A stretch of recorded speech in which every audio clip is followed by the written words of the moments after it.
آج بھی ایک ضروری مسئلہ آپ کی عرض کروں گا۔ مسئلہ نماز کے سلسلے میں ہے اور نوکری کے سلسلے میں۔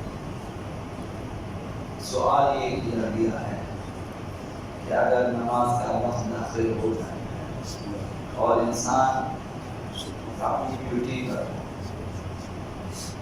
نوکری کر رہا ہے اور ملازم پیشہ شخص ہے، اپنے دفتر میں ڈیوٹی پر ہے، نماز کا وقت داخل ہو جاتا ہے، یہ نوکری اس کی مثلاً پسندیدہ نوکری ہوتی ہے اور نماز کی خاطر ڈیوٹی چھوڑنا مشکل ہو جاتا ہے، یا مثلاً دفتر کی طرف سے اجازت نہیں ہوتی ہے، بعض لوگ تعصب کی وجہ سے سختی کرتے ہیں، بعض لوگ غیر مسلم ہونے کی وجہ سے نماز پڑھنے کی اجازت نہیں دے دیتے ہیں، ڈیوٹی کے دوران نماز پڑھنا مشکل ہے، اس کے لیے ڈیوٹی نہیں چھوڑ سکتا، اور کبھی یہ خطرہ بھی ہو جاتا ہے کہ اگر وہ نماز کا اہتمام کرے ڈیوٹی کے دوران تو نوکری سے اسے برخاست کیا جائے، برطرف کیا جائے، یہ خطرہ بھی ہے۔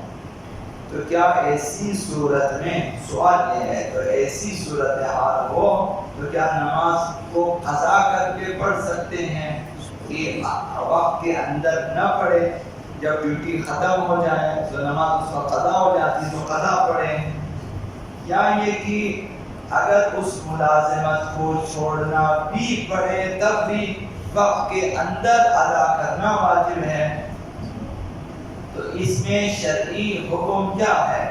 جواب میں حضرت آیت اللہ سیستانی نے فرمایا اگر ملازمت کو جاری رکھنا اس مسلمان کی مجبوری ہو، اس کے بغیر وہ نوکری نہیں ہے، اگر یہ نوکری ہاتھ سے جائے مثلا اس کے لیے اور اس کے بچوں کے لیے اقتصادی حوالے سے بہت ساری مشکلات پیش آ سکتی، مجبوری ہے نوکری، اگر ایسا ہو تو جیسے بھی ہو ممکن ہو واجب ہے کہ وقت کے اندر نماز کو ادا کر لیں، ولو رکوع سجود وغیرہ کے لیے اشارہ کرنا ہی پڑے، ڈیوٹی نہیں چھوڑ سکتا، نماز بھی اس نے پڑھنی ہے، اب لہٰذا وہ چرگرف ہو کر سے جگہ لگا کے مثلا اس طرح سے کامل رکوع اور سجود کے ساتھ نماز تو نہیں پڑھ سکتا، تو فرمایا کہ وقت کے اندر پڑھیں تو اشاروں سے پڑھیں، یعنی جس قدر ممکن ہو، آپ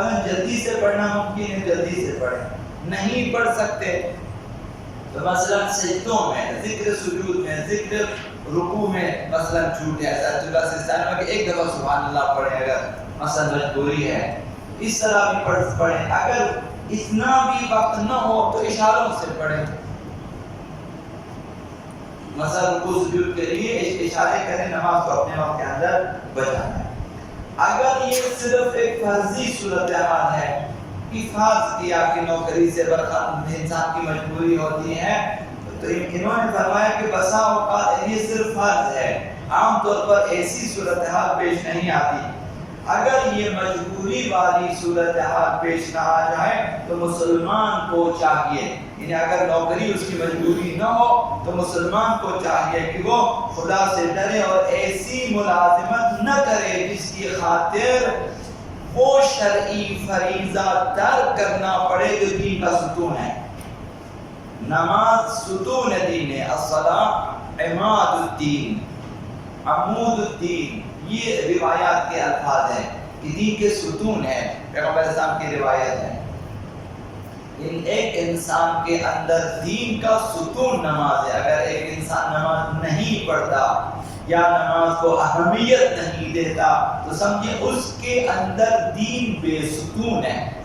یعنی ستون دین اس کے اندر ٹوٹا ہوا ہے، گرا ہوا ہے، شکستہ دین ہے، یعنی خراب دین ہے اس کے اندر، جس طرح ایک عمارت بوسیدہ ہو جائے، گر جائے، ایک انسان کے پاس اگر نماز نہ ہو تو اس کی مسلمانی ہے جیسے ملبہ ہے، گرا ہوا ملبہ ہے کہ گھر خراب ہو چکا ہو، یہ صورت تھا۔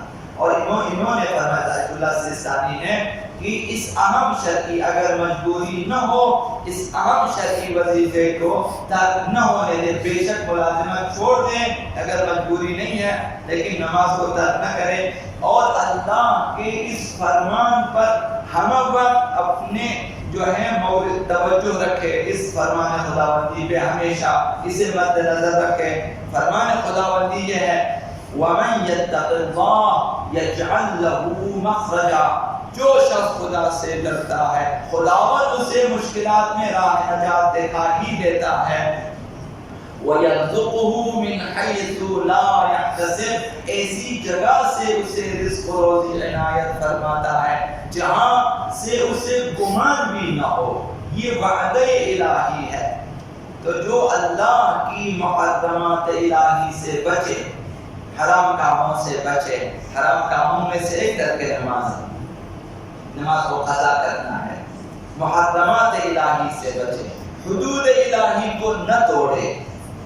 حدود الہی یہی ہے کہ نماز کو بروقت انجام دے. کم اول وقت میں اگر نہ ہو کم از کم اس کے اپنے وسیع وقت کے اندر ادا کرے.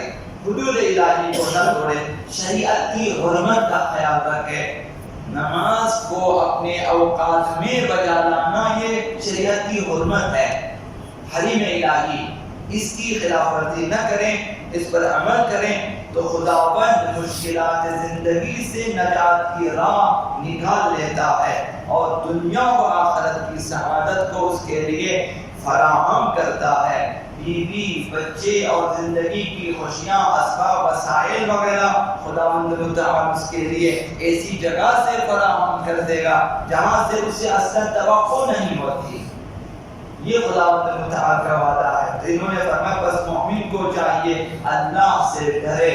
یہ مفسرین نے بھی فرمایا ہے مومن کو چاہیے کہ اللہ سے ڈرے اور ایسی چیزوں کے لیے مثلا نوکری مثلا یہ اگر مجبوری نہ ہو ایسی چیزوں کے لیے حرام میں ہاتھ نہ ڈالے.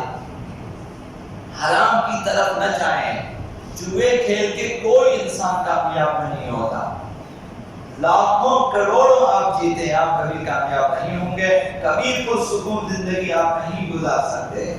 کم ترین آپ اپنی دارائی پہ گزارا کریں پرسکون زندگی گزاریں گے. آپ مطمئن زندگی گزاریں گے. آپ میں اضطراب پریشانیاں یہ ٹینشن یہ چیزیں ختم ہو جائیں گی.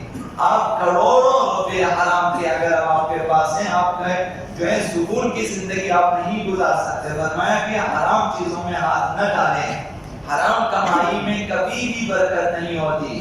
یہ جس نے کہا درست کہا ہے کہ انسان حرام نہیں کھاتا حرام پھر انسان کو کھا لیتا ہے. جس نے حرام کھا لیا وہ انسان کو ختم کر نابود کر دیتا ہے.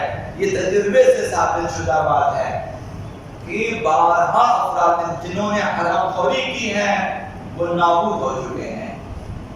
تو لہذا فرمایا کہ ان معمولی چیزوں کے لیے حرام میں ہاتھ نہ ڈالیں کیونکہ رزق اللہ کی طرف سے ضمانت شدہ ہے. خدا متعال نے فرمایا بارہا میں نے بھی عرض کیا 12ویں سپارے کی پہلی آیت کو پڑھیں وَمَا مِن دَابَّةٍ فِي الْأَرْضِ إِلَّا عَلَى اللَّهِ رِزْقُهَا. زمین پہ کوئی بھی چلنے والا ہو اس کی روزی خدا کے ذمہ ہے. تو خداوند نہ عاجز ہے نہ کمزور ہے نہ بخیل. وہ اپنی ضمانت کو پوری کر سکتا ہے. جب اس نے ضمانت دی ہے بارہا خداوند تعالیٰ نے فرمایا جو لوگ تنگ دستی کی وجہ سے بچوں کو قتل کرتے ہیں گولیاں کھا کے ماؤں کے شکموں میں بچوں کو ضائع کر دیتے ہیں تو ان کے بارے میں فرمایا کہ نحن نرزقکم وإیاکم. ہم تمہیں بھی روزی دیتے انہیں بھی. لا تقتلوا نفس التي جو ہے اولادکم خشیۃ املاق. تنگ دستی کی وجہ اولاد کو قتل نہ کریں ہم تمہیں بھی روزی دیتے انہیں بھی ہم روزی دیں گے. تو یہ ضمانت شدہ ہے اور خداوند اپنی ضمانت کو پوری کر سکتا ہے. اللهم صل على اسمك العظيم الاعظم العز الجل الاكرم يا الله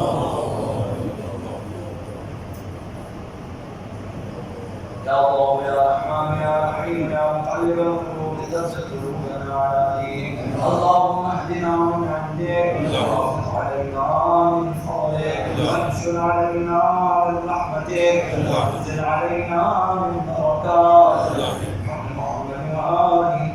من الطاهرين إلى رحمة من رحم الله الفاتحة.